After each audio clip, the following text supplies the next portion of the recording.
Good morning, everybody. Hello. Good Happy morning. Tuesday. How we doing? How we doing? It's Taco Tuesday. What? It is Taco Tuesday. That's right. That's right. It is Taco Tuesday. It is also Tuesday that all kinds of military executive kinds of people, the higher ups, the muckety mucks, as the old people say. Right. We're the people. We're those people. We're those people. Uh-huh. They are gathered in Quantico. Today's the day that Pete Hegseth has called them all for this meeting that has mystified the media. And Trump now plans to speak sometime during this meeting, sometime later today. That's happening. So I'm sure some news will come out of that. But yeah, that's happening. So just wanted to remind everybody that that is happening today at Quantico. And another big thing that is happening, or that happened yesterday, is that it was announced that this star couple, Nicole Kidman and Keith Urban, are Splitsville. Oh, gosh. They can't make it. Who can make it, Mock? I mean, 19 plus years is a pretty good run for Hollywood It couples. is a good run.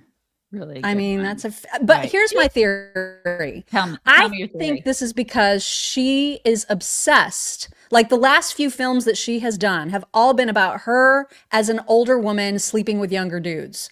And I feel like there's a weird theme right now with her that's like it's constant in her movies right now where I feel like if I were Keith, I would be like, what? Why do you keep picking these scripts? What's going on? Yeah. Well, I think in real life, it'll be interesting. What do you want to bet? That when they do get divorced, she's going to start dating some like 22-year-old dude. This is what I'm saying. Yeah, because she's a freak. You know what I mean? She is cougaring it up. She totally is what she's doing. And she's trying to reclaim her youth. And like, these chicks just cannot just get older. Age. You know what I mean? They can't do it. They can't do it. Yeah. So apparently, allegedly, according to reports, he is the one that has ended things and she still wants to reconcile. They've been separated for quite some time, according to people close to them. And again, I don't know how much of that is true, but they've apparently been living together separately for a while. And I saw I think it was on Daily Mail or maybe New York Post. I can't remember which, but they said one of the telltale signs that everybody could have seen this coming is that they celebrated their latest wedding anniversary in August, I guess. And she had posted like this really nice picture of the two of them on her Instagram saying, "Happy anniversary, baby, love you," or whatever. And he put a heart, but he didn't make his own post. And so everybody should have seen this coming because he didn't make an anniversary post. Is that a telltale sign? My husband never does that. I know, same. It's like my husband never, ever does that. Okay, I guess I'm getting divorced. I guess if that's a telltale sign. That's the telltale sign. So who knew? I'm gonna have to talk to Ron and be like, why are you not saying any anniversary things? You haven't said anything in like 18 years. So we're absolutely done. We're on the outs, baby. Yeah. It's all so dumb. But anyway, they really are apparently done. So hence the reason for my name today. So anyway. That is the thing that's happening. Okay. You know what? This is a good time to talk about dogs really quick, I feel like. It's always a good time to talk about dogs, you guys. So you guys know Theo, he's my sweet baby. He came to us as a hot mess, and Ruff Greens did wonders for him. His coat changed tremendously. And the itching in his ears subsided. Nutrition from the inside out is really, really important. And then we got Bear like 2 months ago. Can you believe it's been like 2 months? And we don't know his exact breed, but you can tell he's shepherd by looking at him and how slopey he is.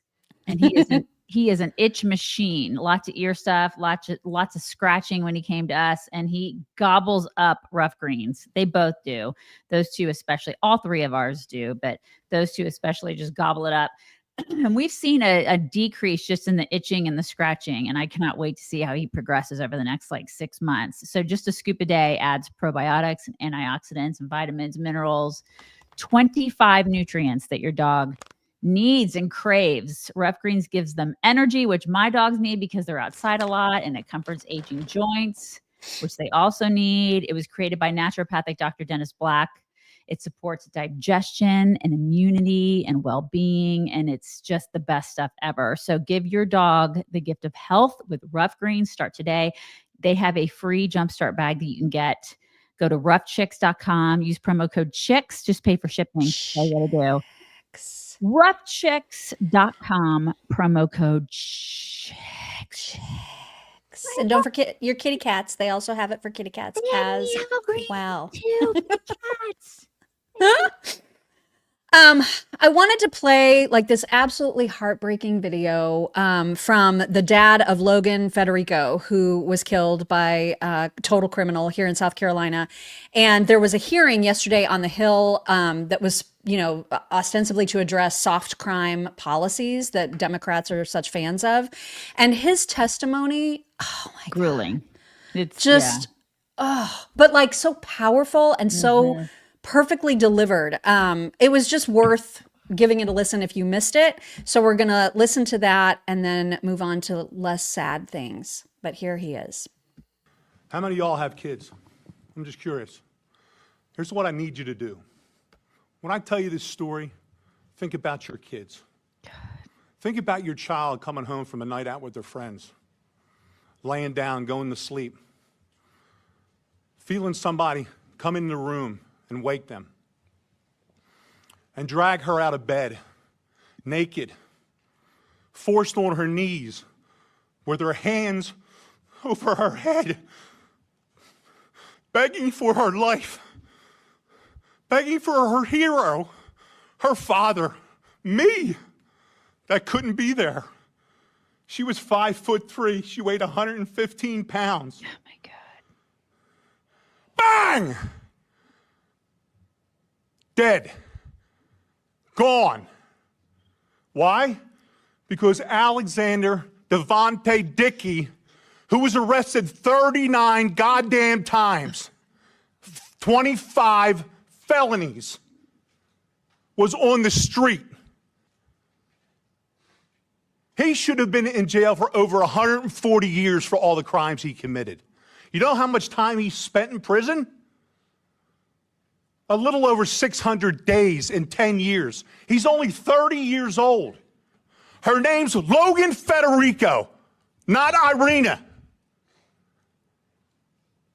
And you will not forget her. I promise you. You will be sick and tired of my face and my voice until this gets fixed. I will fight until my last breath for my daughter.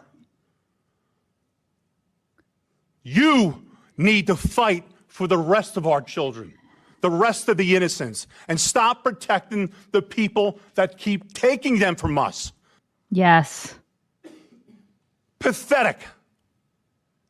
Absolutely pathetic that I'm here today. Thank you for your time. He's all and of I us. clipped that. Like I mean, you can see the thing in its entirety on socials. I clipped it just for time, but I mean, I don't know how do Democrats, how do they make sense of their own philosophy about this? How do they keep defending the indefensible? I don't know. I don't get it. I just don't know. I don't know how you can be a parent and a Democrat and look at that man in the face and defend your shitty policies. Right? That 39 times that guy. That killed that girl. How do you do that? How do you defend that? God bless him. Yeah. What a powerful testimony. Yeah. All right, we need to move on to the big news yesterday. There was, Trump and Netanyahu met in the Oval, and then it wasn't a press conference that they held because they didn't actually take questions, but they made an announcement about this 20-point plan, this framework that Israel has agreed to. So many other nations in the Middle East have agreed to. The only holdout at this point is Hamas, and they only have 72 hours to agree to this framework or not. And if they don't, then Israel's going to keep doing what Israel's going to do. So you can read the 20-point framework. We're not going to show it here today, but you can read it. The White House has released it point by point, so you can see it in its entirety. Trey Yingst gave a little bit of a summary when this first came out. Here he is. What does this tell us? The White House releasing more details to this plan. It means over the past 48 hours, they have been going through these individual points and negotiating, and they are getting closer to what will be the framework of this proposal. So that was the initial reporting. And then apparently there was this call that took place. The reason that the presser or their conference together was postponed and delayed is because Trump said, hey, Bibi, I'm going to need you to call the Qatari prime minister and apologize for taking out Hamas leadership while they were in Doha. Because we didn't know you were going to do that. That wasn't cool. So you're going to need to apologize. And he did it. So, I liked Cheryl's point here in this tweet where she was like, I don't ever want to hear another bullshitting propagandist accuse Israel of controlling the United States. Exactly.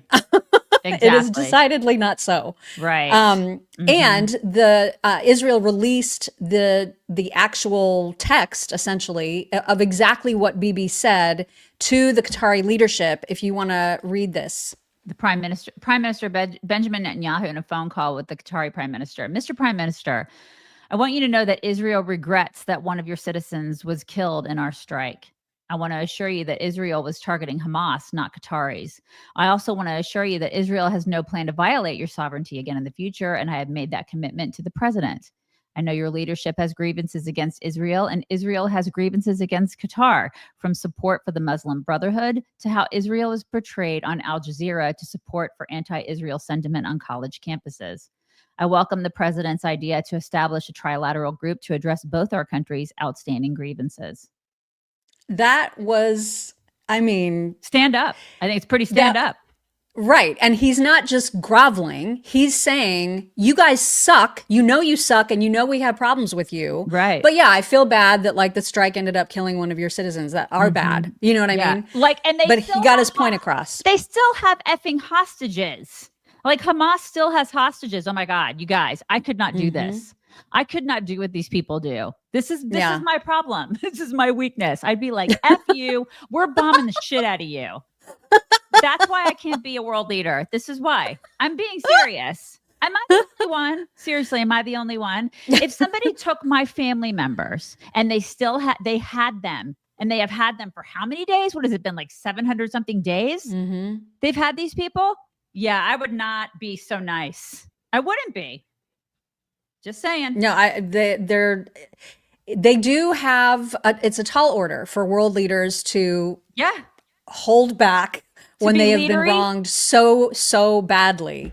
Yeah, to be leadery and to show discipline and diplomacy. I don't have it in me either. Yep. I would be like, I would be going absolutely crazy. Right. But Trump, to his credit, he's literally the only world leader that could ever get close to establishing some sort of peace in the Middle East.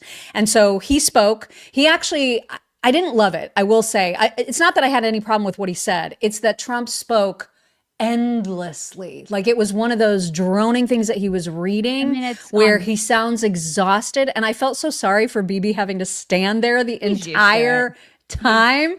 It's on brand, Mock. It is. There was nothing wrong with what Trump said. And of course, again, I give him full credit for being able to even put this entire framework together. Here's what he said about just having hope that this is going to come to a ceasefire, as long as Hamas agrees. Here's a little bit of what Trump said. And let's call it eternal peace in the Middle East. So this is far more than anybody expected, but the level of support that I've had from the nations in the Middle East and surrounding Israel and neighbors of Israel has been incredible.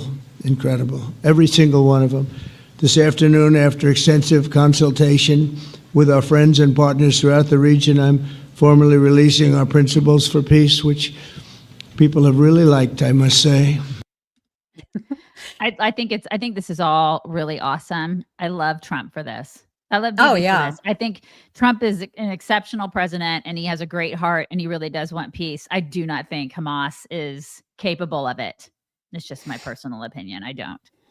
I mean, there's definitely more pressure on them than there ever has been, considering that all of these other Middle Eastern nations are on board. So now, I mean, and Qatar even is saying, this is the time for you to accept this because we can't help you. You know what I mean? Like you can see what's going to happen if you don't accept this. It's time. Trump also talked about what would happen if Hamas if Hamas rejects this framework. Here he is on that. I hope that we're going to have a deal for peace.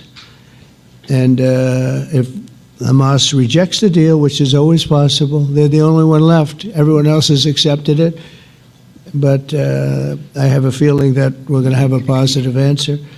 But if not, as you know, Bibi, you'd have our full backing to do what you would have to do. Yeah. That's Parking right. lot. Parking lot. I mean, what else is Israel supposed to do at this point? And you know what? If they say, nah, we're not interested in peace, you know that all those like protesters, all the people, all the Candaces of the world be like, it's a genocide. Right. It's enough they're already. literally saying, here, let's try to have peace. You guys have our freaking hostages. And these people, these anti-Semitic people will still say it's Israel's fault. Yeah. It's America's fault. You know, and Trump is being guided by Bibi. They're still going to say it. I can't. So the thought of Trump being in control under the control of anybody is so absurd on its face. It just, I can't even suggest that, but they do. There's also going to be the nations who are going to try to rebuild Gaza are creating something that they're going to be calling the Board of Peace. And even though he doesn't wanna, Trump is going to lead it. And here he is about that. To ensure the success of this effort, my plan calls for the creation of a new international oversight body, the Board of Peace, we call it, the Board of Peace, sort of a beautiful name, the Board of Peace, which will be headed, not at my request, believe me, I'm very busy, but we have to make sure this works. The leaders of the Arab world and Israel and everybody involved asked me to do this, so it would be headed by a gentleman known as President Donald J. Trump of the United States. That's what I want, is some extra work to do, but a little bit. It's so important that I'm willing to do it. He should have just tapped Marco Rubio. He's nothing better to do. He has no other jobs. Come on. Marco. You can do this. My gosh. Totally. Yeah. I mean, like, what else does he have to do? Come on, Marco. So there was also this hilarious moment where he was I think Jared Kushner was in the audience there, and I think he was recognizing him for all of his efforts during Trump's first presidency, establishing the Abraham Accords, and Trump has decided to pronounce that differently henceforth and forthwith. Here he is about that. Abraham Accords. I like to say it that way because the real people, that's what they call Abraham. I would say Abraham, but it's so much nicer when you say Abraham. It's nicer. So much more elegant. But the Abraham Accords, they're amazing. Jared, you did that along with your group of... It's so cute. It's the Abraham Accords, and we're going to go ahead and we're going to encase them in gold, you guys, the Abraham Accords, because it's so much nicer. It's classier when you do it that way. It's way more elegant when the real people say it that way. The Abraham Accords, laced in gold. By the way, if you are somebody that has credit that is not laced with gold and you need a little help with some gold sprinkles on your credit, you turn to SmartCredit, smartcredit.com/chicks. That's it. That's all you got to do. Listen, because the interest rates, the dropping interest rates, I mean, they're just dropping like crazy, right? But you can score huge savings on everything that you finance. Our kids just bought a house. Very exciting, you guys. Very exciting. Or if you want like a lower car payment, your credit score is the key to all of these things. We all compete in this house for good credit scores, you know, like we're a very competitive family. Getting a good credit score is the key to getting good deals on all the things. And SmartCredit can raise your credit score by up to 34 points in 30 days. That's kind of a big deal. That's a really They've big got deal. all the strategery. A lot of about strategic. it. They have patented technology and strategery that will scan your credit profile, and then they'll say, hey, this is what bills you have to pay when. They'll give you step-by-step advice on all the credit stuff. So it's like knowing how to do the things and all the strategies to be able to get you to the next step in your credit score. So you can do this. You can do it with smartcredit.com. You can start your 7-day trial. It's just $1 to start that trial at smartcredit.com/chicks. Do it today. Don't wait to do that. Open up the possibilities to great credit, you guys. Do it. Do it. All right. We've got a few little follow-up items with respect to that ridiculous Iowa school superintendent who was arrested and who is illegally here in the country. New information about, I'm not even going to call him doctor because like I have no idea what kind of degree he has. But Ian Roberts is his name. And it turns out that according to Maryland Freedom Caucus chairman, Ian Roberts has been a registered voter in Maryland since 2012. So not only is he not registered to vote in his state in which he is the school superintendent, he is also registered to vote, period, as an illegal alien, which Democrats keep saying doesn't happen. Doesn't happen. So I don't understand. I don't get it. It's just so weird. It's so weird. It's weird. They keep telling me that this doesn't happen. They keep telling me that. Also, that illegals can't become this. They can't become superintendents. Go figure. I mean, who would have thought? This guy's an illegal, and look at all the stuff that he does that Democrats tell me that they can't do. That's weird. It's super weird. It's super weird. And, you know, he got into his position with a criminal record. So I thought this headline was really, really interesting. Also, he actually made an effort to change the Des Moines public school hiring practices so that they would begin considering people with criminal records. Oh my God. And this was one of their tools to reach its goal of diversity. Yeah. That's real great. Let's get diversity in there. Get criminals. Get pedophiles. Why don't you? Just get a bunch of pedophiles teaching. This is way to go. You can't make it up. You guys, way you to cannot. go, Democrats. Just fantastic Democrats. Good job. Good work. Now, happily, there was also a headline yesterday that said that the Iowa education officials have revoked his license, but I also read that the leave that he is currently on is paid. I'm not shocked. I'm just not at all. Oh my God. I'm not. And he'll get a pension and everything.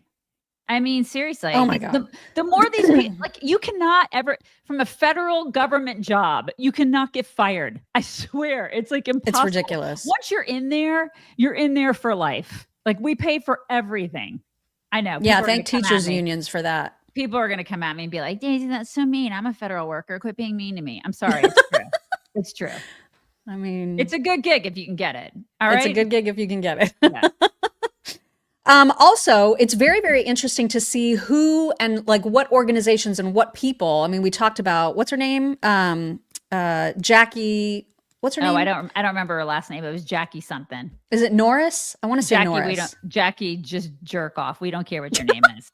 We don't care. So, but I mean, the extent to which, you know, she's the one whose video that we played yesterday saying that we need to practice radical empathy in this situation. She's absolutely ridiculous. She's also running for higher office at the moment. But the extent to which she and other, in this next example, a local Iowa newspaper publication is protecting him or defending him is so off-putting and actually just completely without integrity. So, for example, Who 13 News ran 2 stories on an interview that they did last year, and then just yesterday they changed them without saying this story has been updated. So in one, they said he was born in Brooklyn. Now they, of course, have changed it to say he did not confirm where he was born when asked. And in the other, which does not, again, it does not say this has been updated, they changed his place of graduation from Brooklyn to Guyana. Oh my God. This is like journalistic malpractice. It is. But this is the Absolute. extent to which they'll protect him. Yeah. It's insane. You cannot hate the media enough, you guys. Our media cannot. is the enemy. God, they hate you. It's so true. Yeah. I mean, they really, really hate you. They really do hate you. And then there was this email apparently that was sent to Jackie Norris. Yeah, Norris is her name. So they were concerned because somebody saw this guy speeding 50 to 60 miles per hour over the speed limit in their town. And they sent a message to the school board chair saying, hey, that's bad. Like the school superintendent should not be setting this example. And her response, Jackie Norris's response, was to say, I haven't spoken with Dr. Roberts about this. While not defending his poor driving, I am sympathetic to him at times because he stands out. Flashy clothes and of color in Iowa. We are always watching. That's her response. I'm sorry, but WTF? What? I mean, it's a typical liberal white woman. Look, we're adding some color. Just a pop of color. Oh my God. I can't with these ladies. I can't. Right? It's freaking insane, you guys. Is. This is Jackie Norris. And she was fundraising yesterday because she released a video going, I haven't, obviously you guys know that I'm dealing with a lot in my current role. So I haven't been able to fundraise and campaign as much as I'd like. So please send me money, essentially. And, idiots will do it. Idiots will actually send her money. They will. They absolutely will. All right, on to other things and some random headlines that we wanted to share, one of which is that Trump has scored again against a social media platform. YouTube has decided to pay $24.5 million to settle a lawsuit that was brought by Trump over the suspension of his account. And he's using that money to fund the ballroom at the White House. So I love that he's suing everybody and then using it to beautify for generations to come, not for his benefit, obviously, for generations to come, the people's house. And I freaking love that. I love that. And I love him. And you know what? Look at that. I just want to point out, this is actual censorship. This was censorship. 100%. And the Democrats did it. And then they bitch and moan about Jimmy Kimmel. Let's all just take a moment, shall we? This was actual censorship. He got a $24 million settlement from that censorship. Look at what's happening here. They're the fascists. They are. Yeah. And they act like this is unprecedented censorship. No, it's not. No, it's been happening to conservatives for years, for a decade and a half. It's been happening to us. So shut up. Take all the seats. Every last seat. And again, these are unrelated to each other headlines, but this coming out of NHS, this is absolutely insane. You want to talk about a slippery slope. The Telegraph, and according to the NHS, they are now saying that first cousin marriages have some benefits. Oh my God. Because there's a stronger extended family support system. There's some economic advantages to incest, says the NHS. So Katie Pavlich tweeted this and was like, mark my words, they're going to justify grown, even old men marrying children next. And they will. This is the slippery slope that we have been warning about for decades, literal decades. Mm-hmm. Because because the number one boy's name in the UK right now is Muhammad. Why do you think this is happening? First cousin marriages are great, you guys. It's great. Such a good family support system. Is. I mean, it's because you know them better and it's really great. Let's go ahead and just make that mainstream. How about we don't? Gross. Some cultures are better than others. I continue to say that and I will continue to say it forever. Some cultures are just gross. Mm-hmm. Also, yesterday we talked about the fact that Bad Bunny is going to be the halftime event at the Super Bowl. And there's a lot of chatter about that. A lot of people unhappy with that choice. It's a terrible choice, obviously. But Jack Posobiec had the most phenomenal idea. I freaking love this idea. He said, sure would be a shame if TPUSA hosted a counter Super Bowl halftime show with Creed. Yes. Oh my God. Yes. Can you imagine? That would be amazeballs. Oh my God. I would totally watch it. Can you take us higher, Creed? Yes. Yes, you can. Yes. Yes, you can. Oh I welcome it with arms wide open. Arms wide open. We're there. Now, I'm not saying this is going to happen. I'm just saying it's a fantastic idea. If it does, this has to happen. It kind of does. It has to happen now. It's in the universe. It's in the ether. It has to happen. Yes. How does TPUSA say no to this? How? Come on. And Scott Stapp, he has to do it. I think he would in a heartbeat. They could make it like a joint show of all kinds of like phenomenal artists that aren't insane. You know, and what else is he doing right now? Come on. Scott Stapp? Yeah. What's he doing? Yeah. I feel like he's got time. He does. Maybe just a little bit. Come on, just do this. Do this for us. I just love this idea so much. So great. All right, we need to talk about what could happen at midnight tonight, and that is that the government could shut down. Oh, ruh-roh. I know. So we've got a lot of takes on that. There was a meeting in the White House yesterday with Trump, with Schumer, with leaders, Johnson, with VP Vance, a lot of people who are speaking out about what happened. Here's the deal, though. Today, there could be over 100,000 federal workers who formally resign, which would be amazing. I don't see any problem with this. If they are just voluntarily like, I'm sick of Trump, I don't want to work for him anymore. Great. Yeah. Bye. That's like further doging. That's doging the workforce. It's fantastic. Yeah. Yes. Yes. And so Eric Erickson had a tweet about this potential shutdown in which he said, here is the trap the Democrats are walking into. OMB can reduce discretionary agencies in force instead of they can fire and reduce the workforce. And then when the agencies are funded again, because they were fired and not laid off, the agencies can be expanded and hirings can start happening. New people can fill the jobs. MAGA can embed into the bureaucracy, suddenly protected from firings thanks to both civil service laws and the rulings of progressive judges against Trump in the last 9 months. And then suddenly, Democrat constituencies are out of the bureaucracy, MAGA is in, and public sector unions that fund the Democrats are screwed. I love it. Right? I love it. This is fantastic. What is not to love about that? I just can't believe that they're fighting for healthcare for illegals. I mean, if only they would fight for American citizens as hard as they fight for illegals and criminals.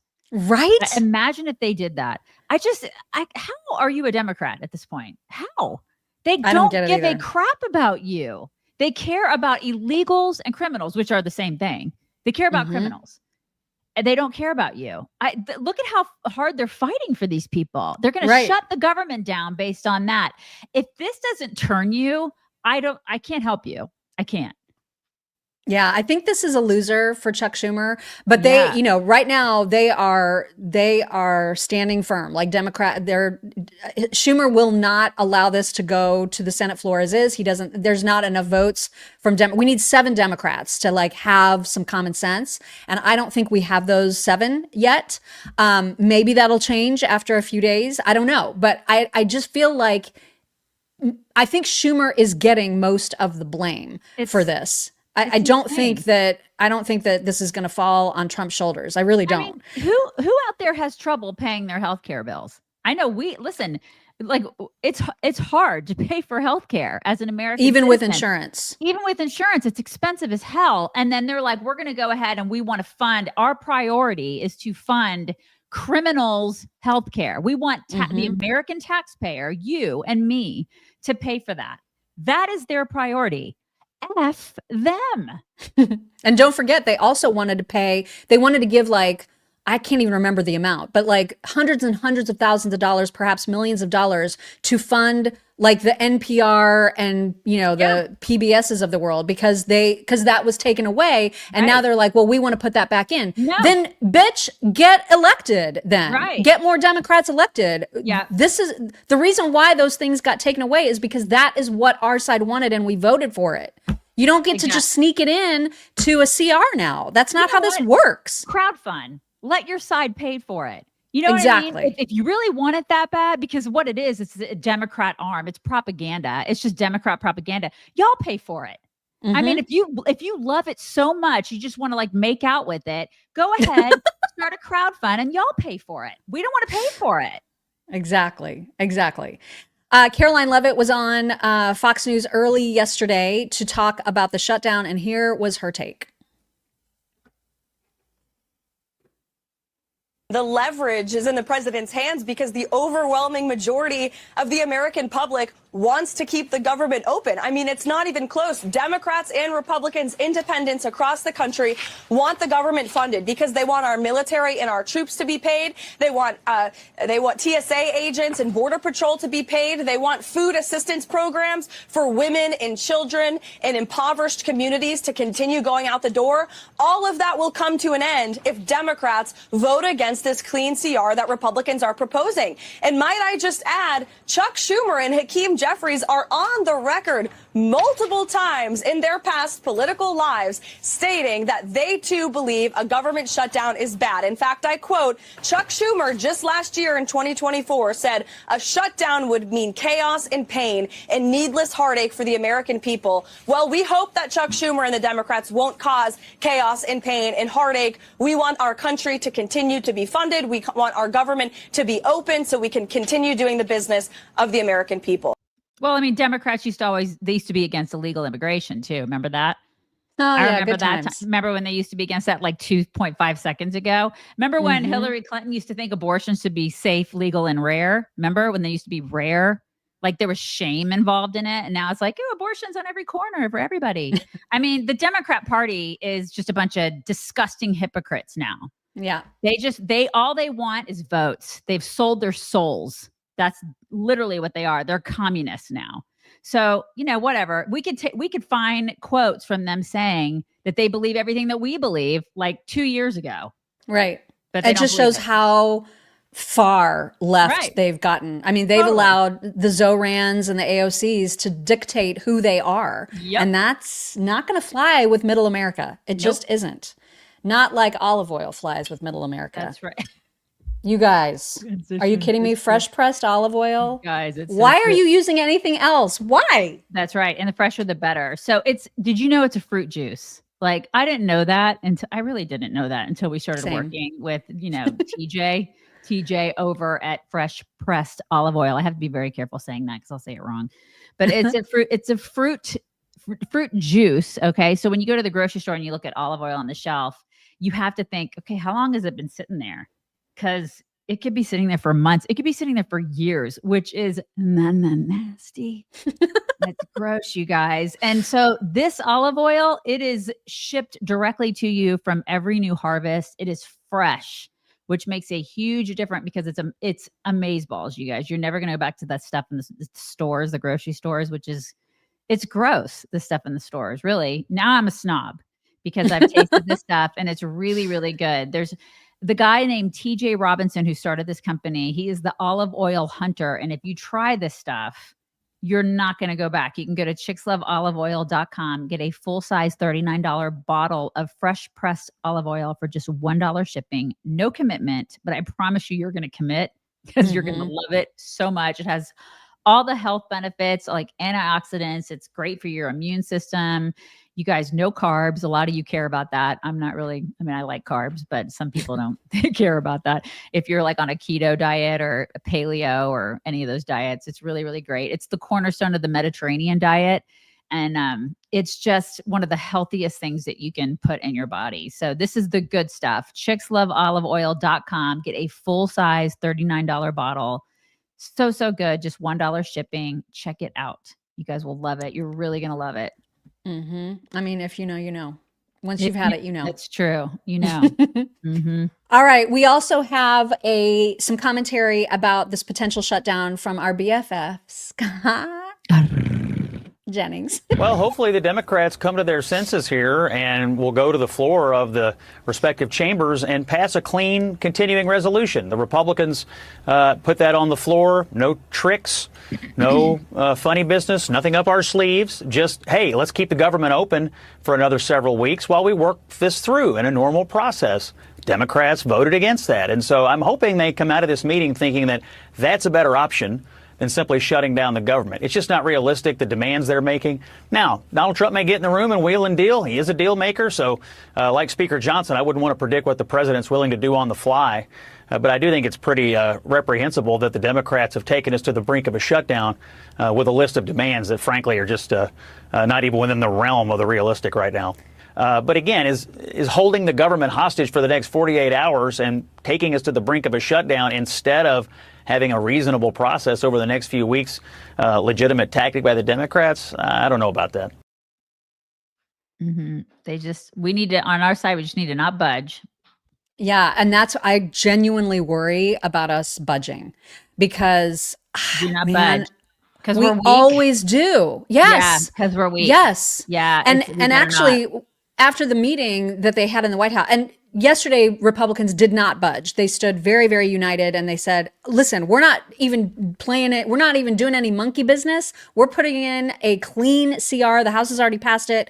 It is not partisan. Like, we're not asking for anything except for a continuation of the current funding. That's it. And that should be a no-brainer. And so they're holding firm right now, but as you'll hear, because we're going to hear from Mike Johnson, we're going to hear from John Thune, they're pointing out that when Democrats were in power and the government was going to shut down, I forget even how many times, like 13 times, Republicans pushed them over the line 13 times. And so now they're just like, well, I mean, now we're just asking Democrats to do the same. I don't know. I don't know if they will because they're assholes.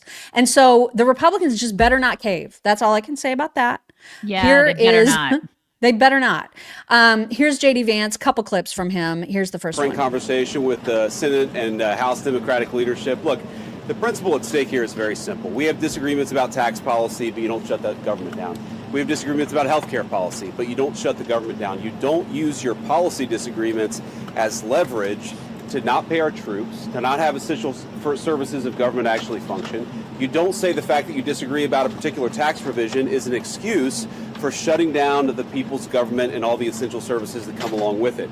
If you look at what Chuck Schumer has said in the past consistently, it's whatever our disagreements are, let's negotiate with them.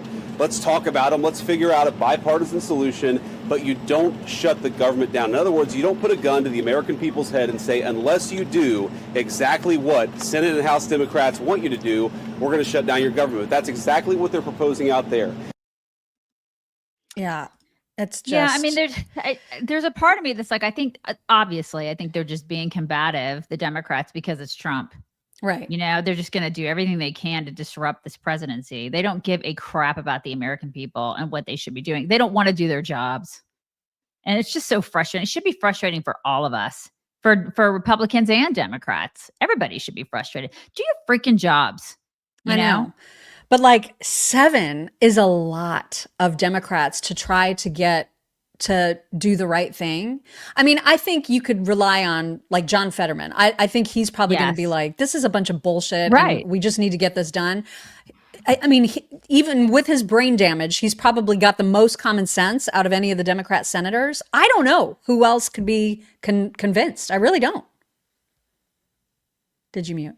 You're still muted. You're still muted. You are. At least for me. Can you guys hear her? Can you hear her? I can't hear her. Do the thing that you did before when you I don't know what you did before to make the sound come back. Can you guys hear her? Let me just make sure it's not just me. You can't hear. Yeah, nobody can hear you. So just do the unplugging and the replugging. Is that working? Hello, hello. Now you're muted. So maybe just unmute again. Hello, hello. No. I think you need to go back out and go back in maybe. All right. So while she does that, I'm going to play you the second clip from J.D. Vance so you can hear a little bit of the rest of what he said.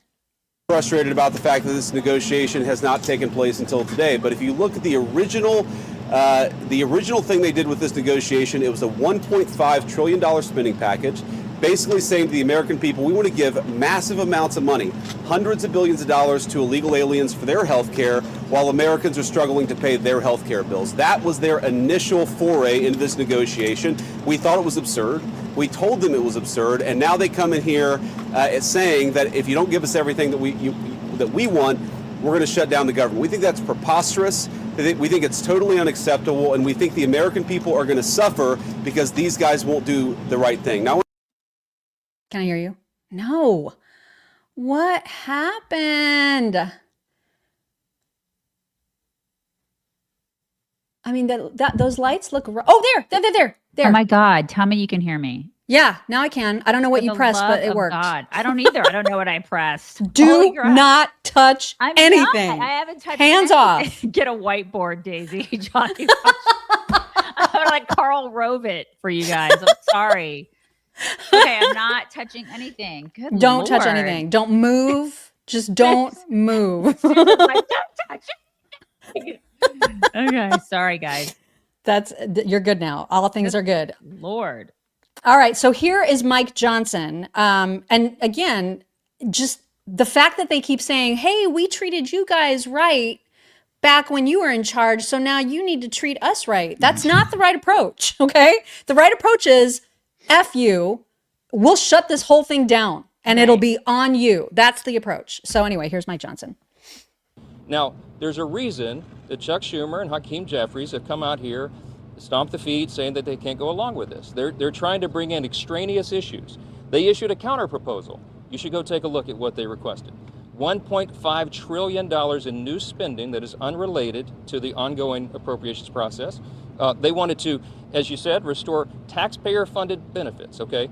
Hard-working taxpayers in America, they want to take your funds and give that for benefits to illegal aliens. They want to restore that because we got rid of it.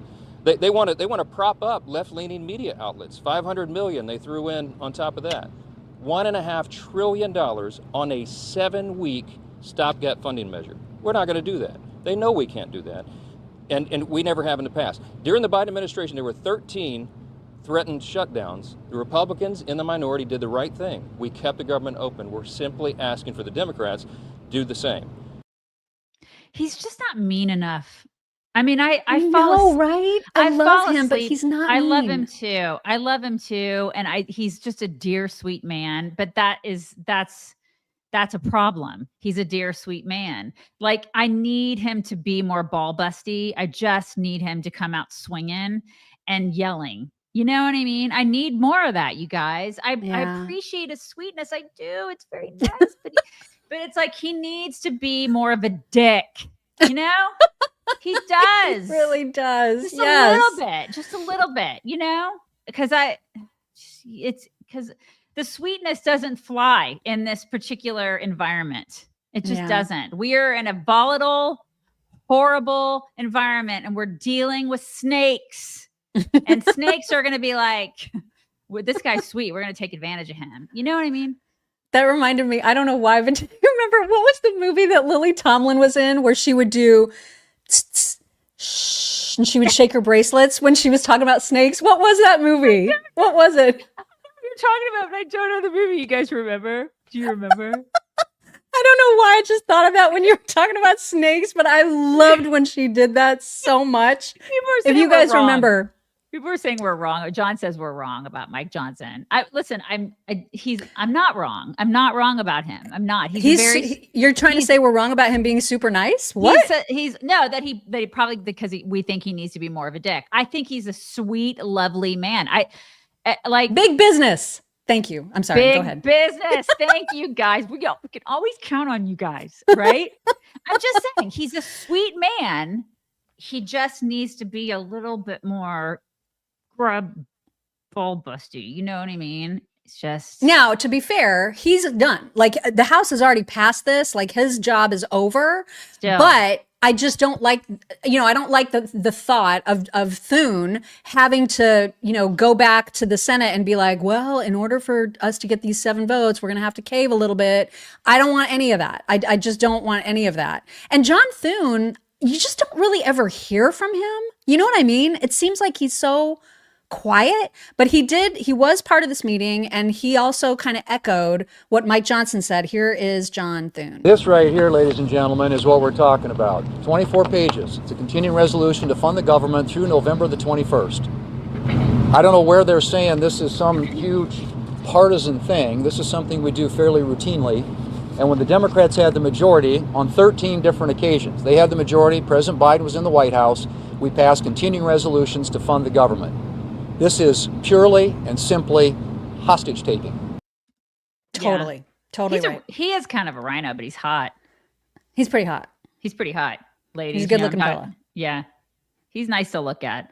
It's nice to have one that's nice to look at every once in a while. You know what I mean? You get Chuck Schumer and then you got Thune and you're like, Thune's nice to look at. You know what I mean? That's all we're saying. There's nothing wrong with that. Every once nothing in a while. wrong with noticing. Right. If we're going to pay for them, they might as well be decent to look at.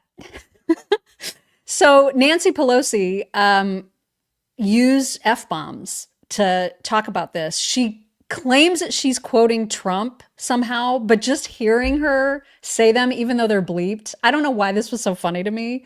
It just was funny to me. Please enjoy. The president has said, I hear what they're saying. It's all unserious and ridiculous. In fact, I've listened to their shit, and I tell them to go f themselves. So that's I can't believe I use that word. My kids will be shocked. My grandchildren will be further shocked. I'm just quoting the President of the United States. And so I think the leverage springs not from any shared values with him, if that's what he thinks healthcare is about. And yourself. Yeah. She really needs to just stop being in public. You know what I mean? Like she really needs to go garden or something. Yeah. Because they can't. They just get that taste of power, and man, that is they it. Can't stop. She can't stop, won't stop, because she really needs to stop. Mm-hmm. It's time, Nancy. It's time. It's definitely time. Good Lord. There will never be, even though JD Vance is an excellent troll, and we've shown all kinds of examples of that in past shows. He's a fantastic troll, but there is no one ever that will troll like Trump. No one. And he shared this on Truth Social, and I died. Way to sugarcoat it. Nobody likes Democrats anymore. We have no voters left because of all of our woke trans bullshit. Not even black people want to vote for us anymore. Even Latinos hate us. So we need new voters. And if we give all these illegal aliens free health care, we might be able to get them on our side so they can vote for us. They can't even speak English, so they won't realize we're just a bunch of woke pieces of shit, you know, at least for a while, until they learn English and they realize they hate us too. It's accurate. It's accurate.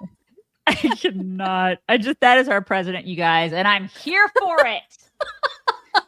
I'm down to clown. This is what I'm talking about. I don't even remember who it was that Caitlin Collins. I don't even know who she had on yesterday, but she was like, "Do you think this is really appropriate?" She was so mad about that video. God. Oh my God. Meantime, Biden had transgenders on the White House lawn with bolt-ons. Out. Like they were out. They were literally out there, just big boobs on the White House lawn. And they were like, this is great. Diversity, equity, and inclusion. That was appropriate. That was totally whatever. This is what I'm saying. You got to fight fire with fire, right? This is what we're doing. I'm okay with it. I was completely fine with it. I'll allow it. Mm-hmm.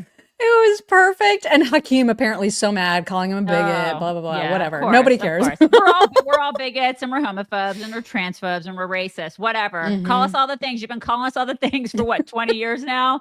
Sticks and See stones, how that's worked out for you? Right. Sticks and stones. Okay. They just continue to have just exponentially higher and higher levels of TDS, the likes of which we have never seen, as Trump would say. And one of the best examples of that is Rosie O'Donnell, who, even though she's moved to Ireland to escape Trump's wrath and his presidency, people keep having her on their shows. I don't understand why she is a voice of authority on anything, but naturally it's people like Nicole Wallace who like hangs on Rosie's every word. So Rosie's basically talking in this clip to Nicole Wallace about how she doesn't understand when people don't have TDS. Here she is. When people say, I changed my mind, we have to say, welcome back to reality. Let's all be Americans together, right? Because what's happening is not only happening to Democrats, it's happening to everyone. And when the Medicaid cuts go in, old people are going to start to die. Oh my God. Die. What he's done yet hasn't even hit us yet. Right. And if he's not stopped now, we have lost our country. And I don't know, Nicole, how it is that some people cannot see it. My therapist said, why are you so upset? And I said to her, why are you not? Yeah. Yeah, I have that conversation too, because the gaslighting that I think you're alluding to, if you're a thoughtful, informed person, you do stop and say, well, maybe it is me. It's you, you idiots. It's you. Hi. You're the problem. It's you. It's both of you and all your friends. Yeah. Why was her nose so red? Is it the alcohol? I don't know. Is it all the bourbon? What is it? Because it's clearly it was really red. Very red. Is it just like living in Ireland and she's going to the pubs all the time? Is that what's happening? What's going on there? Yeah. I mean, when in Rome, as they say. When she's talking about, like, I talked to my therapist, and even her therapist is like, you crazy. You know, like her therapist is questioning her ridiculous fixation on the president of the United States of America. Even her, like, she said that out loud. You guys heard it. Even her therapist is like, I think this is unhealthy, what you're doing. Right. I mean, when a therapist says that, you in danger, girl. Oh my God. You in right? danger. So much danger. Oh my God. There's Jamal Bowman. Remember? I did. Is that the alarm puller? Yes. Yes, exactly. That's the universal sign for Jamal Bowman is this. I wish Scott Jennings would have been on the panel last night. Alas, he was not. Jamal Bowman was. And he is, you're going to hear him try to tell you that when Black people get diseases that everybody gets, right? Like whether it's diabetes or cancers or whatever disease Black people get, they have worse times with those diseases because racism. Okay. I don't. What?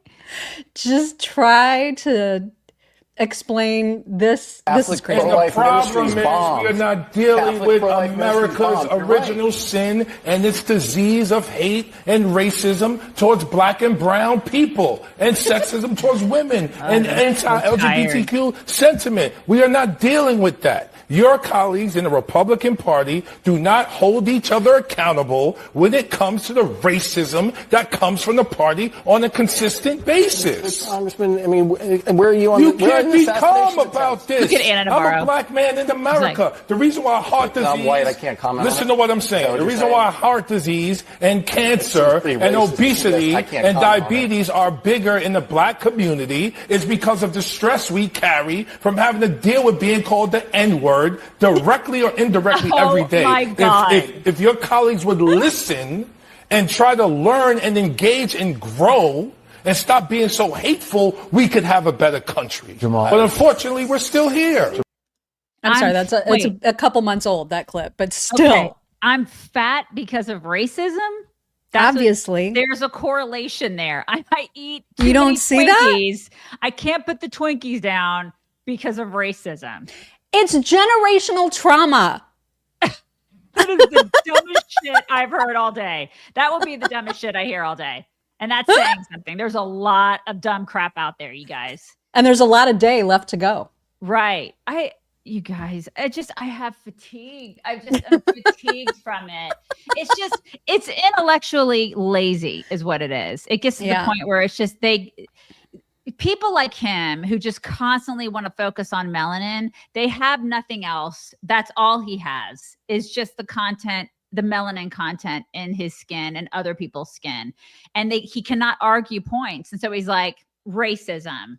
Yep. Racism, transphobic. Like he just wants to label you as something rather than have an intelligent conversation. The ridiculous part too is that he is talking about needing to grapple, like our country needing to grapple with original sin. Bitch, we had a whole civil war to grapple with it. And we grew as a country and we corrected it. What else do you freaking need? Right. Exactly. Like enough already. My God. Yeah. It's out of control. It's weak and it's intellectually lazy. And I'm fatigued from it. And I know I'm not the only one. And there are a lot of Black people who are fatigued by it. They're really over it. You know what I mean? They're just kind of tired of this. It's a grift at this point. Stop it. Yeah, totally. We also need to talk about the Jews. I love talking about the Jews. There's a lot of chitter chatter about the Jews right now. And we've got a few different angles that we need to contend with. First, there was a really interesting tweet from Matt Walsh. If you could just read this to everybody. Oh, Matt Walsh, the mayor of Dearborn, Michigan, is Abdullah Hammoud. The guy running against him in the mayoral race is Nagi Al-Mudhegi. Did I do that right? Seems good to me. God bless you. The mayor's chief of staff is Zanib A. Hussein. The police chief is Isa Shaheen. He oversees the commander of the patrol division, Madhu Bazi. The public health director is Ali Abazid. Don't forget city council members Kamal Al-Sawafi and Mustafa Hamoud. Question: is this what our founding fathers had in mind? That's a question that the residents of Dearborn can consider as they awake at 5:30 a.m. to the Muslim call to prayer blasted over the loudspeakers by the local mosque. They can keep thinking about it as they get in their cars and drive to work down Osama Siblani Street. Is this America? If the entire country resembles Dearborn in 50 years, in what sense will America still exist? That is a great question, Matt Walsh. Fantastic question. Yeah. Reject this. Yes. Reject it. I don't want this crap anywhere near my city. I don't want it anywhere near my state. GTFO. So I mean, you read that. Did you see any mention of Israel or Jews in that post at all? No. Exactly. So Glenn Greenwald, who is in the same camp, shall we say, as Tucker, as Candace, obsessed, literally obsessed with Jews. This was his response to Matt Walsh. He writes, people who try to convince Americans that the primary threat to their lives as Muslims are almost always, number one, those eager to convince Americans they have the same enemies as Israel and must thus unite with Israel in its wars, or two, those who work for people with that agenda. And Matt's response was perfect. He was like, you got me, Glenn. I'm opposed to building an Islamic state right in the middle of American heartland because of my love for Israel. It couldn't just be that I'm concerned about my own country. Your Israel fetish has rotted your brain. Amen. Glenn. Amen. Right? It's like, okay, go. Like, how can they want this? What is it about? I mean, like, I cannot. It's just like TDS. To me, it's the same thing as TDS. This anti-Semitic bullshit that you see. It's just a rotting of the brain. They cannot see what's happening in these cities. Can you not separate the two? Can you not just take your hatred for Jews out of the equation and see what Islamism is doing to our country? Yeah. It is just try very hard to separate the two and see what they're doing to the United States of America and what they want to do. Matt Walsh and just is right. Open your ears to listen to Islamists say exactly what they want to do and intend to do. Right. They're not shy about it. It's not like it's a secret. No. And Matt Walsh is 100% correct. 100%. So yesterday, when the framework for this potential ceasefire was getting put together, there were some narratives that were floating around the media that were negative towards Bibi specifically. And Mark Levin was asking questions about that. And so, he was like, where is this coming from? Who are the White House insiders who are trashing Israel and Netanyahu all day? And Han Shaughnessy said, let me introduce you to Buckley Carlson, Deputy Press Secretary for J.D. Vance. I did not know that Tucker Carlson's kid was the press secretary or deputy press secretary for J.D. Vance. I knew that he worked. This was new information to me. I actually knew that he worked somewhere in the administration, but I didn't know he was this close. I didn't know. Yeah. I'm not, we have no evidence that he's a leaker of any kind, but man, I would be absolutely looking at that. You know what I mean? Maybe when it comes to issues of Israel, I don't like that. I don't like it. Maybe get rid of him. I mean, or put him in a role that doesn't sometimes have this connection. Sometimes nepotism isn't always best. A lot of times it's not best. Mm-hmm. Okay, so yesterday we had that tweet that we showed you from Marjorie Taylor Greene, who has decided to be like, essentially without saying Israel, if I'm not suicidal, I'm super happy and healthy. So if a foreign government offs me, like, look into it because it's totally sus. That was essentially the crux of her message. Mm-hmm. Yeah. She then tried to pretend as though she wasn't talking about Israel, which made me rage yesterday, you guys. I was so freaking mad about this because it was so obvious what she was doing. Yeah. So just to give you an example, so there's her tweet from yesterday. Ted Cruz retweeted it and said, why do crazy people keep thinking the Jews are trying to kill them? And Elijah Schaffer, who's an absolute piece of garbage, said, she never mentioned Jews, but you just told on yourself here. And Sean Farish said, no, she only implied Jews because she's a coward. And it just made me so mad because she then responded to Elijah and was like, 100%, as if she wasn't talking about Israel. And I love was your just response. mad. I was very mad. Yeah, your response was dead on. She is full of shit. She's full of shit. Don't say that and then pretend that you were talking about what? Yeah, then Brazil? I mean, come on. Exactly. Tell us who you were talking about then. Right. MTG. Exactly. Tell us, who were you talking about? And so then some chick that follows us, I have no idea who this is, but some chick named Trisha Pope, she tries to have the same conversation. And look what happens. Look at what happens with these cowards, these idiots who try to defend this shit. So Trisha says, no, she's actually spot on. And I was like, well, then please tell me which foreign country she was referring to. Your assumption that she's referring to Israel is telling. Telling about what? Exactly. So I'm like, well, I'm still waiting to see who she's referring to. And it's not really telling, considering how often she has criticized Israel lately, is it? What's telling is how cagey you and she are being. Right. And she said, not being cagey, just want America to come first for a change. And I said, still waiting on an answer. And she never responded because they are cowards and they are anti-Israel asswipes. Yeah, Sorry, but I'm very mad about it. I want America to come first too. You know what is not America first is places like Dearborn. Exactly. That's not America first, y'all. And it's happening and it's starting to spread all throughout. It's not America first. It just makes me so mad. So what do they say about those? What do they say about those places? What do they say? Like, because you don't hear a lot of people saying, oh my God, we got to make sure that this stuff stays out of our country. That is anti-American. That is anti-United States of America. And to Matt Walsh's point, that is precisely like anti everything that our founders wanted. He's right. In 50 years, we will not look like anything that they wanted for us if we keep going down this path. That is anti-American. That is not America first. So what do these people think about that? And they are so blinded by their like anti-Jews or terrible Jews or that they just cannot see the forest of the trees. Good Lord.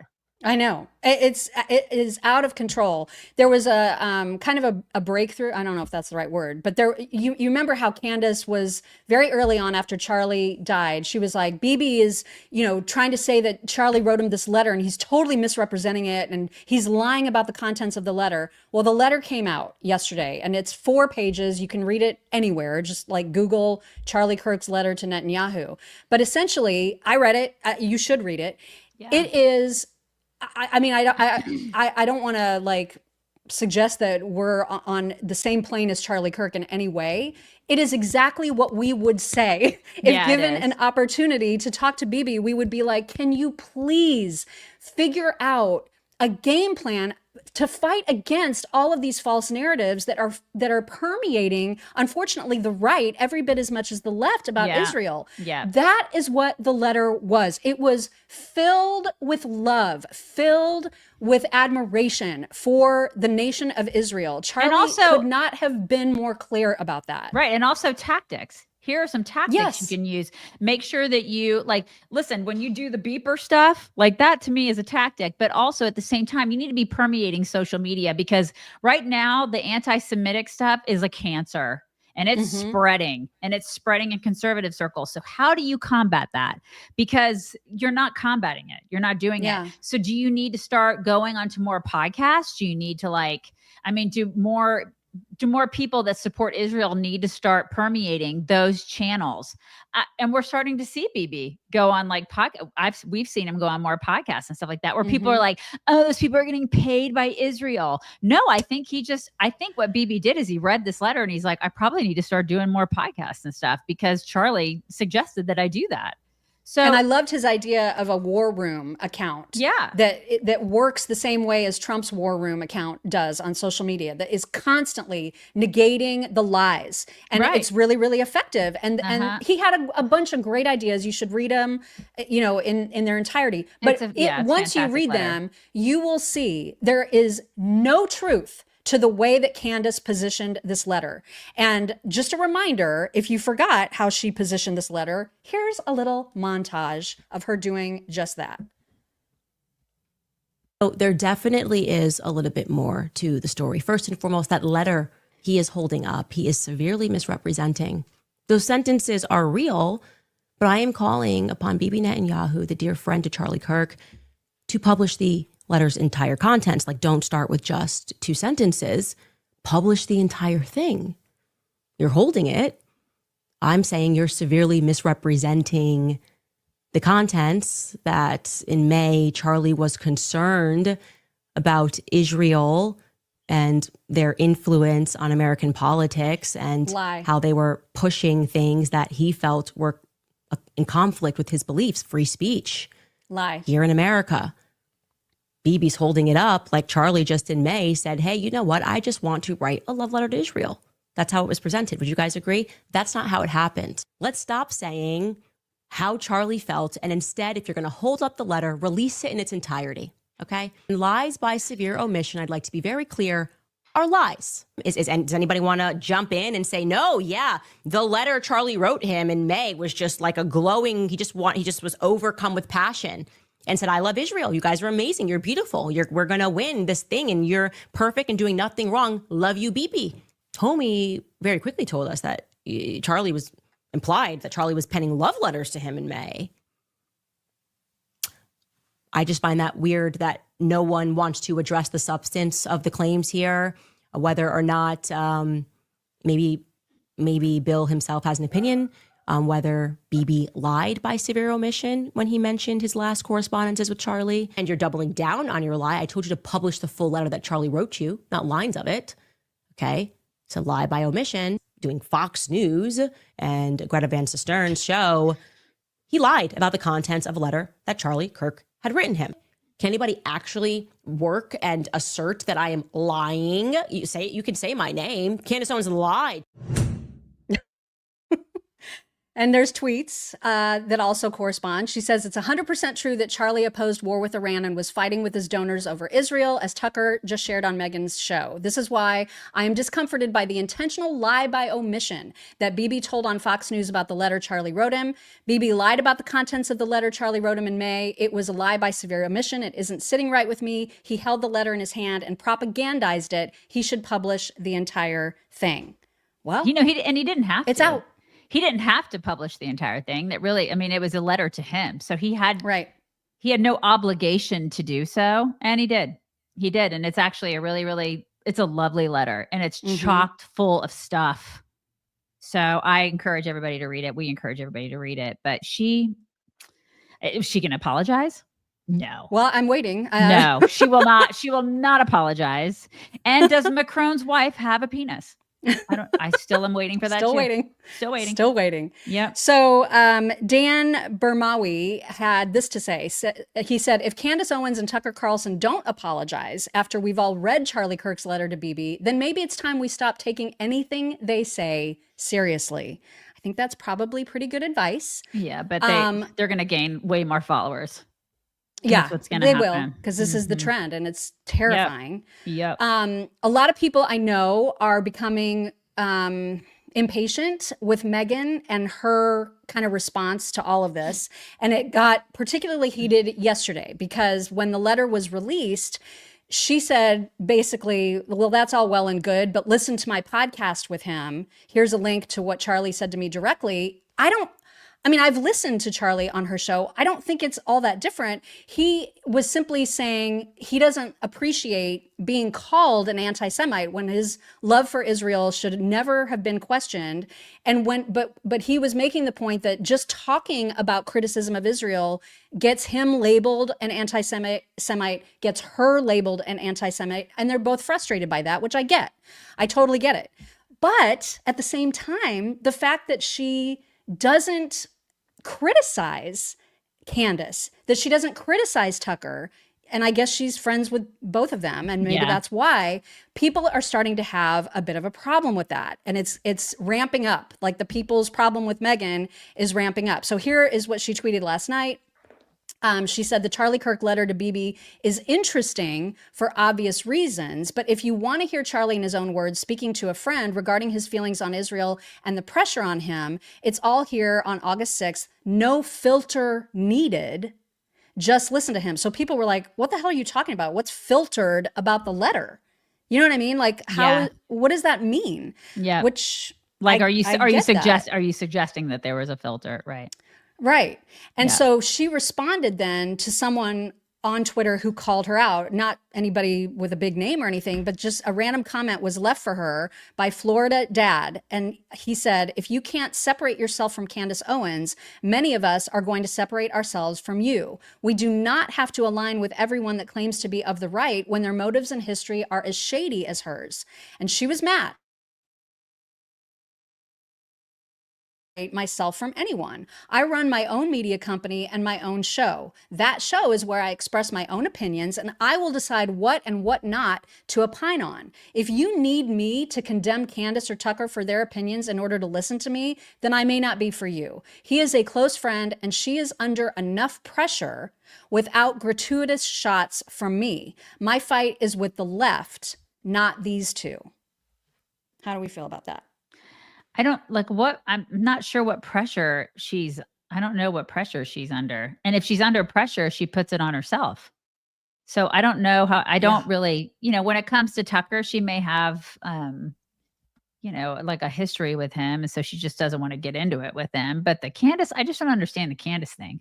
Like, there's just a lot of, and when it comes to the drama, listen, I will always contend, like, if you're friends with somebody, you just don't start this crap after they die. You just don't do it. We're talking some of those videos that we just played in that montage were 5-6 days after he was shot. Mm-hmm. I just cannot imagine doing that to a friend, you guys. I stand by that. I can't imagine.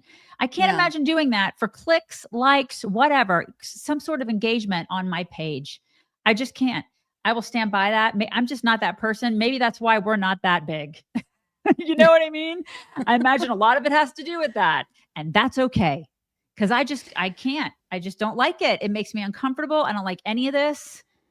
I think I'm torn on her. You know, I mean, we adore her. Like I can't get to a point where I'm just like, I'm done with Megyn. I'm just not there. And no. I don't want to, I believe that she's right when she says, listen, I'm going to disagree with friends. Charlie said the same thing. Right. Charlie said very clearly, I disagree with Candace on a bunch of stuff. I disagree with Tucker on a bunch of stuff. That doesn't mean I'm not going to be friends with them. Right. Friends disagree. We talk it out and that's fine. And I agree with her about that. Like in no way should anybody be expecting her to cut ties with friends of hers. That's crazy. But I do think that she's not saying to people's satisfaction, I disagree with them completely, and I disavow what they are saying. And I think people want that from Megyn. I think there's a weird hands off with Candace and Megyn. It's Right, a little bit. right. It's a little bit weird. And we saw that. Remember when there was like a little beef they had a couple months ago, and she was Yes. like, "I'm not going there." I don't know why that is. I don't understand it because she will literally tear down anybody else. But for some reason, she is like a little bit standoffish with Candace, and I don't know why. I have no idea. I don't know the inside scoop on that. But maybe she genuinely believes that Candace is spiraling. That was the word she used to describe her recently. She said, you know, I'm giving her some grace. Yeah, I think everybody's spiraling. Now she's saying she's under enough pressure. I mean, maybe she genuinely thinks she's got like postpartum depression or something. I don't know. I don't either. But there's a reason that she just will not go for the jugular on that one. She just won't do it. And like with everybody else, she does. She's a ball buster, but I don't know. I don't know what her reasoning is. I'm not her, but I do, like one of the things I think is interesting that kind of like I want to remain friends with everybody is I sent you a clip this morning and Charlie even said when asked about Candace, he said, I will not stop being friends with somebody who morally blackmails me. Those are his words. I find that very interesting. It's like he was that guy. I don't think he was a big fan of the stuff that Candace was doing. I don't think he was a big fan of the stuff that a lot of people were doing, but he was just going to remain like Switzerland with people. You know what I mean? He just wanted to remain friends with everybody. And that's who he was. And that's awesome. I love that. That's why he was able to do what he did in those situations where he'd get up there and be like, fight with me. You know what I mean? Like, let's debate. We can debate and then we can be sweet to each other at the end. I can be nice to you. That's who he was. And I think that's a testament to Charlie Kirk, you know, is that he could do that. I don't think that at the end he agreed with her, when I say her, Candace, on a lot of things. Yeah. And, you know, he wasn't going to sever the friendship. No. That's not who who we're still friends. That's who he was. Now, would I have been that way? Probably not. But you know what I mean? But there are a lot of things that I am different than that guy in a lot of ways. But that's why he is the amazing guy that he is. And we'll all remember him for that.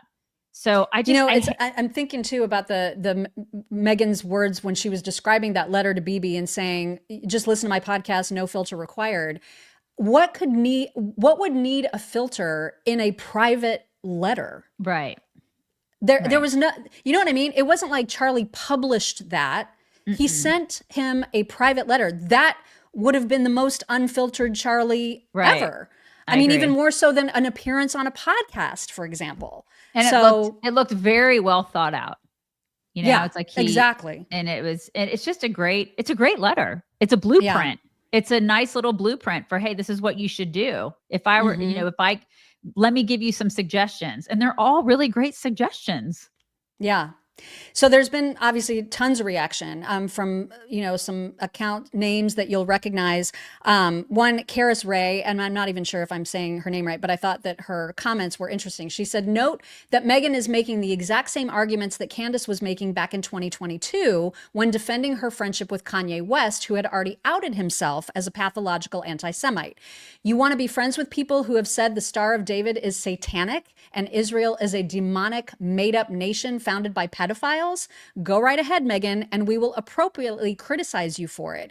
It's what comes with the responsibility of being a public figure. If you can only dish it out, you really don't know how this works. Yeah, I mean, I think it was yesterday, Candace said Israel is retarded.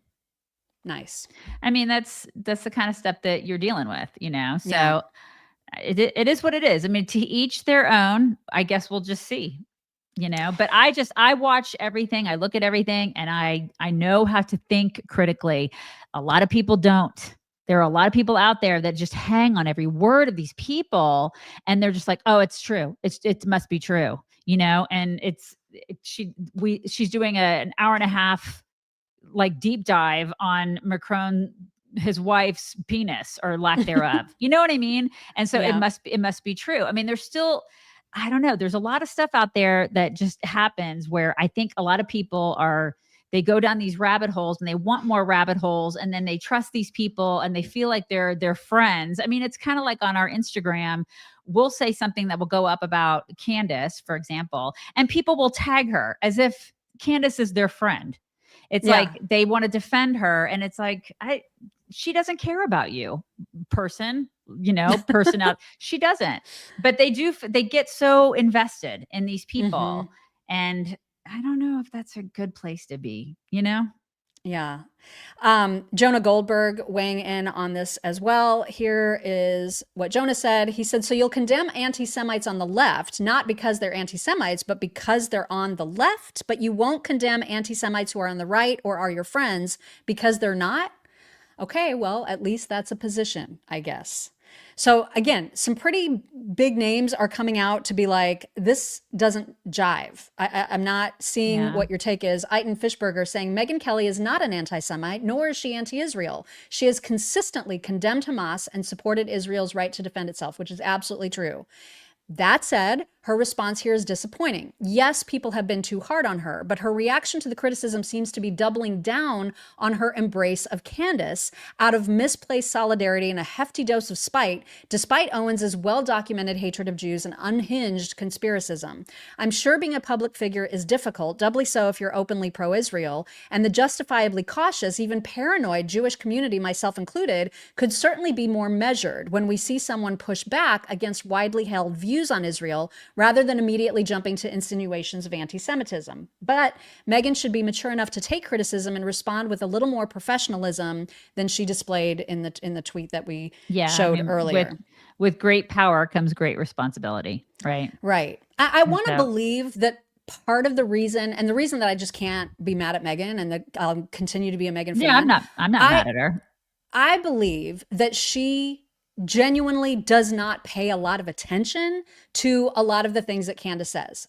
She probably hasn't heard some of the worst shit, and therefore isn't going to condemn it because she just isn't paying that much attention to Candace. She kind of has a lot going on outside of this got topic. Her own life. Yeah. And so I do, that's where I lean, is that she's just like, because remember, even with the Macron thing that they did get into that spat about, Megyn was like, I didn't watch the whole thing. I have no idea like what her whole philosophy. Yeah. I believe that to be true about this issue as well. Maybe I'm being naive, but that's where I land.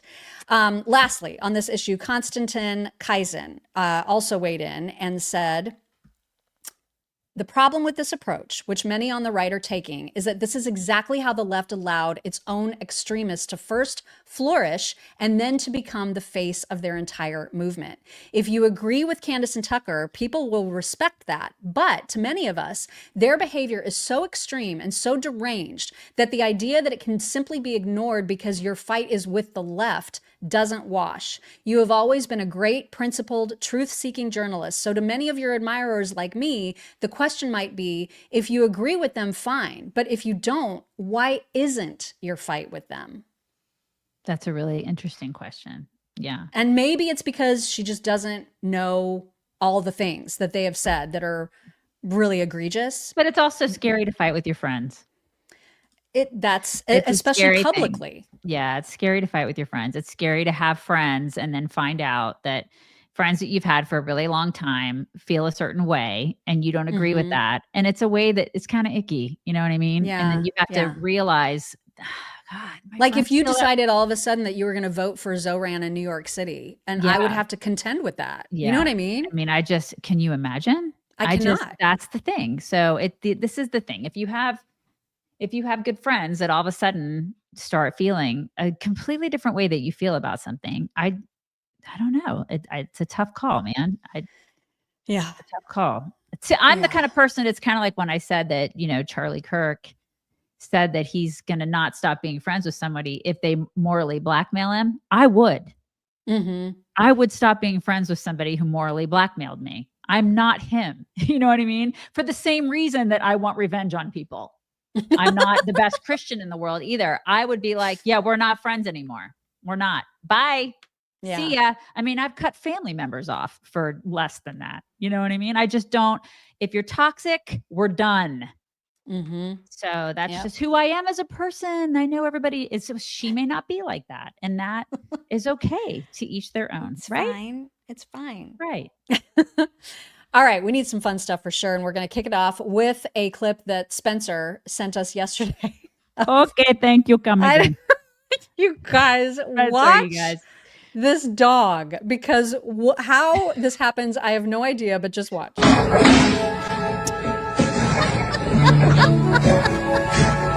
have to play it again. He's like, what? You have to do it one more time. So they watch from the beginning. Watch really carefully, you guys. Watch the dog.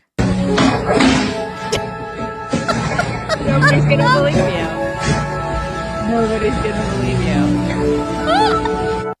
The dog didn't believe it either. The dog was like, how did I do that? It's a good thing he got it on tape because nobody would have believed him. Oh my God, there's no way. There's no way. Yeah, I'm waiting for the day that my dog turns to me and says a word.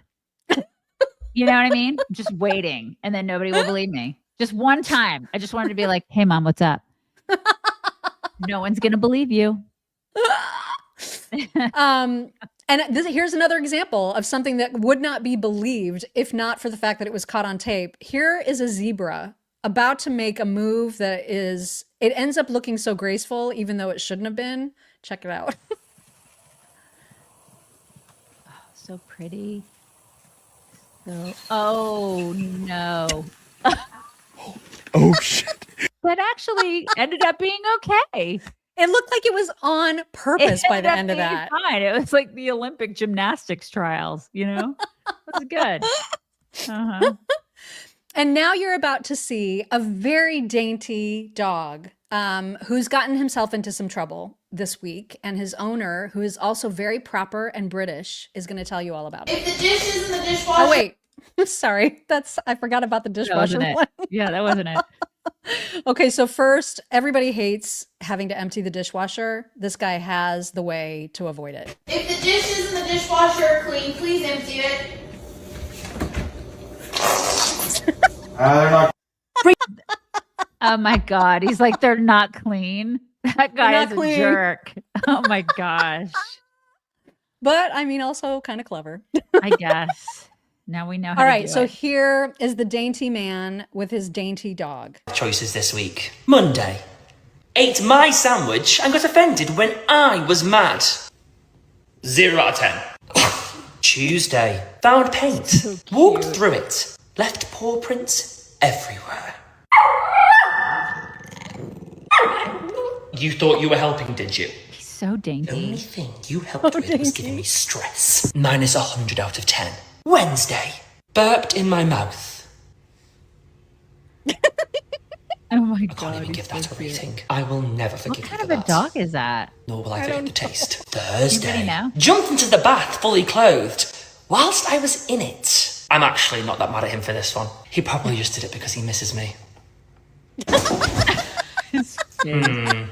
out of 10. Friday. Blocked the toilet with his blanket. This choice I don't understand. And I don't think you do either. Don't give them the sad puppy dog eyes. You're not a victim Italian here. Greyhound. Italian Greyhound. Mini Greyhound. They're cute. Oh God, they're so cute. I kind of like it. I mean, he's just so dainty. I feel like I need to get a small dog at some point in my life. Not while you have giants, though. Oh yeah, I think a small dog would be great with the giant ones because then they would rule. The small ones always take over like Napoleon. You know what I mean? They come That's in, true. they think they're in charge of things. Yeah. All right. Lastly, we have a montage of what it looks like when owners talk to their cats from intercom systems or like rings for the first time. And cats are like, what the hell is going on? And so it's Kat's reaction to being talked to through an intercom for the first time. I love this so much. Buxton. Hi. Oh my God. What is... Buddy, what you doing? Oh my Oliver. Meow. Malcolm. I'm a little scared. But Be Oh, gentle. they got caught. What are you doing? Oh my God. Like, what is going on? I'm gonna be home soon, okay? That's a pretty cat. What are you doing? Oh my God. You are so cute. Hi, Frankie. It's Daddy. Oh my Oh my God. That was so cute. I'm gonna. God. What a sweetheart. He's like, I miss you. Oh my Come God. home. I need a cat too, you guys. Oh my God, so cute. All right, we've got some thank yous. One from Kristen Beaubien, who said, I got banned on X for a week for saying, quote, if you're surprised by this, raise your hand and smack yourself in the face with it. Thanks a lot, Daisy. Take my money. That is a Daisy saying. It is a Daisy saying.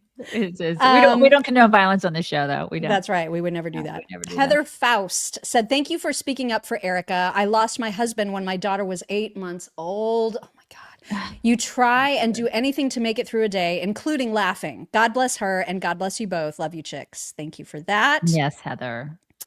I believe we have a 6-parter from Amanda. Oh my gosh. Who said, happy birthday to my beautiful daughter, Aslan. She is suddenly 16 and I am not okay. We switched to homeschool 3 years ago and I have no regrets at all. She is my chicks watching pal, even the hide your kids parts. She goes on to say she's a big fan and we've been able to have great convos based on what y'all talk about. Her perspectives gives me hope that not all is lost for this generation. Here's to moms out here trying our best to raise decent humans and not screw them up in the process. Instead of a birthday card last year, I decided to send these and it's now my new tradition. My girl is so smart and has more talent in the tip of her pinky than I have in my whole body, struggling with turning 16, but excited to see what comes next for Aslan. We have prayed for you guys as pups have passed, children have moved, and knees have been replaced. You feel like family, and I appreciate it. Again, happy birthday, Aslan. Daisy, get ready. Gwen will be 16 soon also. I was just thinking that. Yep. Mm-hmm. Oh my gosh. She's probably rolling her eyes right now. I appreciate y'all continuing to help me have an open dialogue with her about things going on all around us. Never change who you are. You are making a difference. P.S. I'm a purple-haired with occasional blue streaks conservative. I have had conversations with people that I couldn't have that start with my hair. Not all purple hairs are extremely liberal. We know that, but there's not many conservatives with purple hair.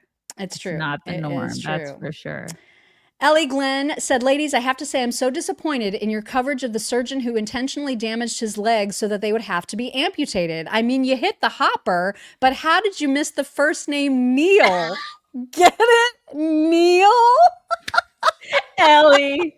Oh my gosh, I love that. It's so great. That was so great. And then over on Locals, Minnesota Solar Baby said, Daisy, please do a doggy DNA on Bear. We're going to do it. Greg wants to do that so bad. Yeah. Okay, good. Roth Lady Wright said, I'm telling y'all, Candace has a tumor or something. She is sick, maybe crazy, maybe mental illness. Who knows? She is not who she was 5 years ago. She also said, I missed it yesterday. My husband and I had our anniversary, 18 years together, cancer, illness, and right at 30 major surgeries, 1 kid out the door, 6 more years until the others go. Also, 13-year anniversary on my kidney transplant. Have a great day. Oh my goodness. Lori Weens. Feel the same way about the alphabet storylines. Oh, wait. Scroll. Do you see the first two? No. You don't see. I start with Lori. Oh, because you left. You left and came back. That's why. Oh, okay. Do you want I'll to read just them? grab these. Yeah, these first two. Marcy Peralez says, good morning, chicks. Happy Tuesday. Hey, Mock, did you get the boat? Yes, we did. It's coming today. Thank you. Here's a little gas money. Love you all bunches. Curio23 says, HDA let me just put this here.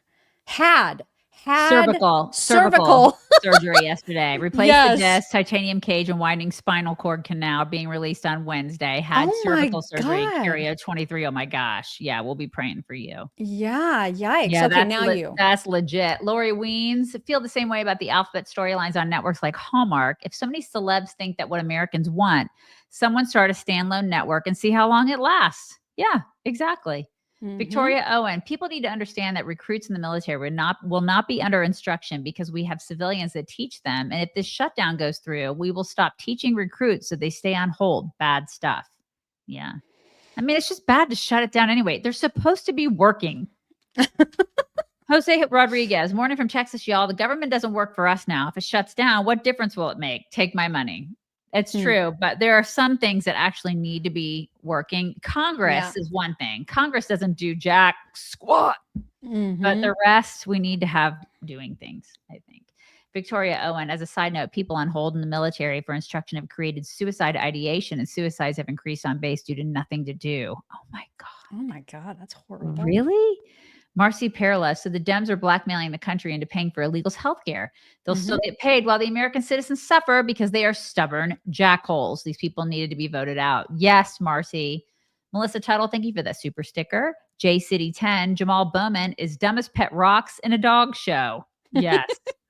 MT, JD's closeness with Tucker. Sharia isn't that bad. Katarlson is the main reason I'd consider voting for him in 2028. Reconsider voting for him. Reconsider. Did I say consider? Yeah. I mean, I just did not know that his son was like that close to that position. Yeah, I don't like it. I don't like that either. Somebody needs to get him out of there. Jose Rodriguez, when Candace proves Macron is married to a man, then I'll reconsider her as credible. Take my francs. Yeah, I mean, where did that go? What's happening with that? It's in court, and so courts take forever to do anything. Yeah, but didn't she pull that out? Didn't she say we're pulling it? Didn't that all that happen? She's trying to get it dismissed, but I don't know if that's successful. I don't know if that's even been considered yet. And why would she want to dismiss it if she didn't have, major proof? If she wasn't willing to stake her entire career? I thought she said on she this was. lie.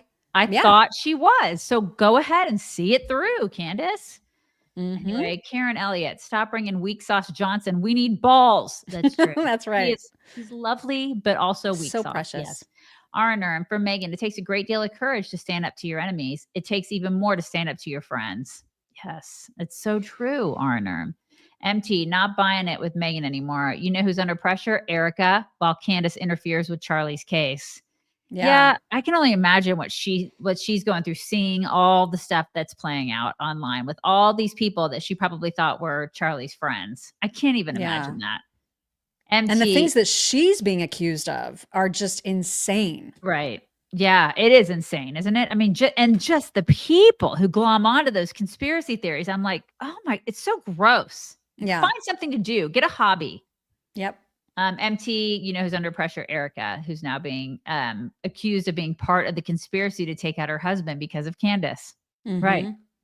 MT, I love Megyn, by the way, but I call out what I see. Yeah, we do too. We love Megyn. Yeah, I love Megyn. She's fantastic. I can't stop. Can't stop, won't stop. Can't stop, won't stop. That's right, you guys. We're bringing it in. We're bringing it in.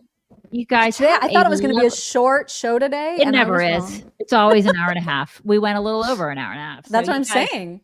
Have a lovely Tuesday. We'll talk to you tomorrow. Bye, everybody. Hello, beautiful people. This is the Chicks on the Right's Indian correspondent. Thank you for watching or listening. Be very sure to like, subscribe, and ring the bell to stay up to date on all of their delicious content. Okay, thank you. Come again.